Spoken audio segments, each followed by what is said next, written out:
is a 10 News Update.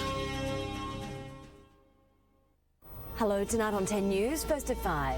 The southeast braced for a battering by near cyclonic conditions as a powerful storm lashes the coast. Another league sex scandal, this time involving Melbourne Storm players. Face-to-face apologies from the Premier and his Indigenous Minister over Winegate. And the royal family on edge over new Princess Diana tapes. In sport, Laura Davies fires at the Australian Open, the Bulls on top against the Blues. And Michael Schumacher sets the pace at the Australian Grand Prix.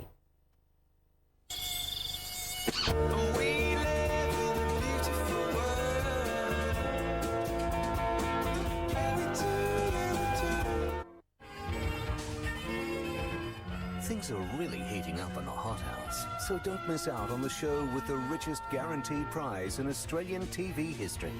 The Hothouse continues 7 o'clock weeknights. Coming up next, all the latest in 10 News.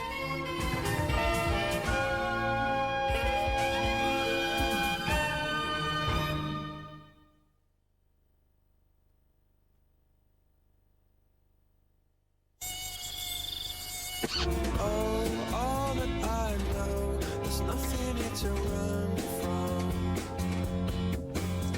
'Cause yeah, everybody here's got somebody to lean on. Yeah, I think I will. I might be. I'm not sure who you're talking to, George. Me or...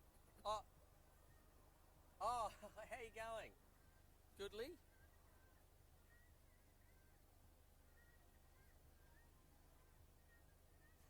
I used to do that years ago, I don't do it now. Burns up the streets of Melbourne on the first day of Grand Prix racing. Good evening, I'm Bill McDonald. And I'm Marie-Louise Thiel. Also coming up, secret tapes of Diana's private anguish released. But first, howling winds and rain are buffeting southeast Queensland as a fierce storm bears down on coastal regions. The tropical low, which has been brewing offshore for days, has intensified throughout the day. Now, 10 reporter Dan Nolan, as we can see, is right up there in the thick of things on the Sunshine Coast. Yes, Bill, I'm actually at Buderim where it's cold and wet and windy. The wind's just died down in the last sort of 10 minutes, but it's been miserable weather up here all day. And late at some stage this afternoon, the conditions really did become cyclonic. And it is predicted to get worse during the night. At Mooloolaba, the winds down there are strengthening into gale force winds.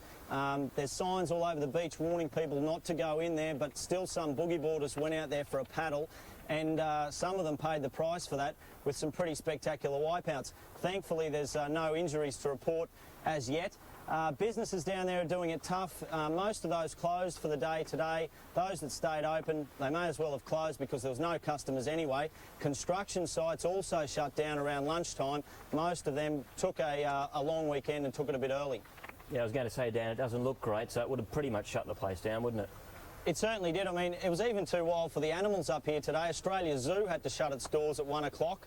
The Port of Brisbane has also closed. There's going to be no ferries going to or from Moreton Island or Stradbroke Island, so they're going to be effectively isolated until further notice.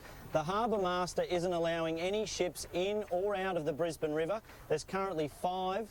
They're docked and waiting to get out, while about 50 kilometres off Caloundra, there's a massive cargo ship waiting to get in.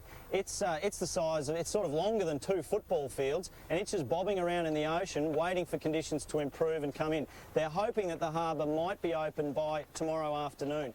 Meanwhile, for Sunshine Coast residents up here, they're preparing for the worst tonight because the rain is predicted to not stop, the winds are predicted to get stronger, and there's a king tide due to hit in the next few hours. So, Bill, we're going to batten down the hatches.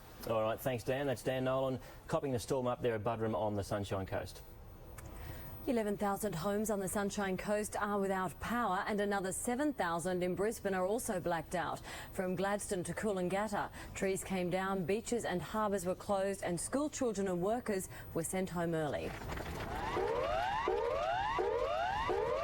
It may not be a cyclone by name, but certainly by name. Martine Griffiths, 10 News.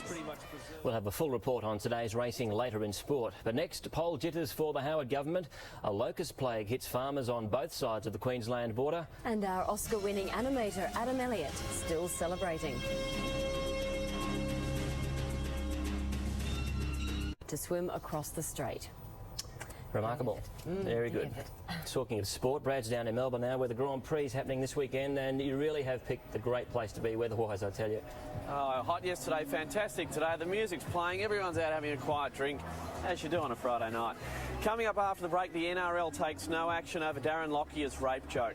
World Surfing Champion Andy Irons fires on the Gold Coast, and German ace Michael Schumacher sets the pace here in Melbourne at the Australian Grand Prix.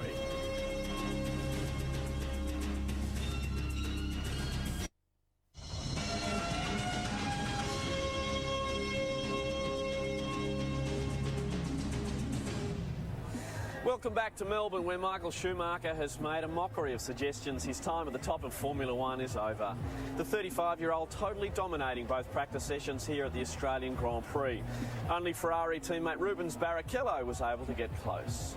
It was as dismissive a gesture as elite sport allows. If you believe the words of his rivals, the reign of Michael Schumacher was at an... Two-time winner Webb continues to struggle. Marie-Louise Bill, you get the feeling Michael Schumacher's happy to play catch me if you can all weekend. All the Formula One action on 10 starting 9 o'clock on Saturday, 9 o'clock on Sunday. I better come back to work, so I'll see you on Monday. We hope to see you Monday. Thanks, Brad. Well, Georgie has the weather next with the safest fishing and surfing prospects for the weekend.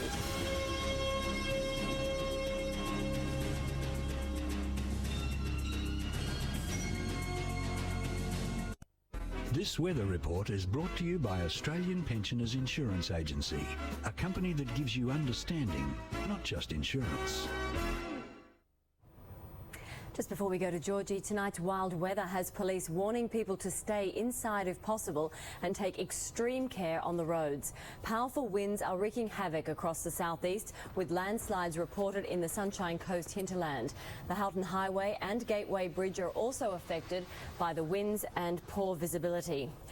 And we've just heard the Coolangatta Airport is being closed. Georgie, what's the latest on the whole situation? Well, Marie-Louise, looking at the radar, you can see the rain mass affecting the southeast. The low is moving inland from the Wide Bay area. The Bureau is saying expect wind gusts up to 130 kilometres an hour. The strongest winds will contract south to border areas tomorrow morning. So please stay off the roads tonight and make sure outside items are secured.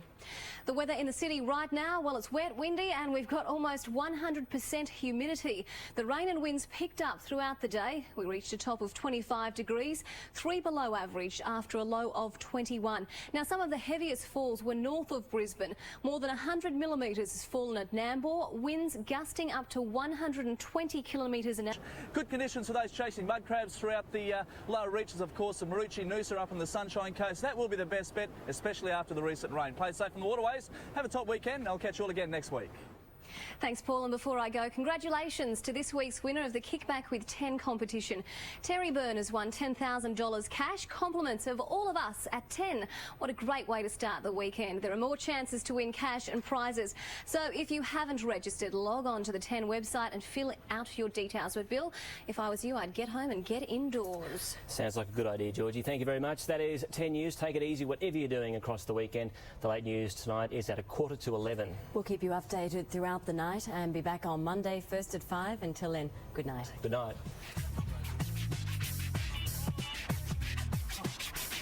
The players, as we understand it, will be completely vindicated. I imagine how many can are we going to win? I regret saying it. You know, I was not trying to trivialise the situation. You know, like I said before, I have not forgotten how serious the situation is.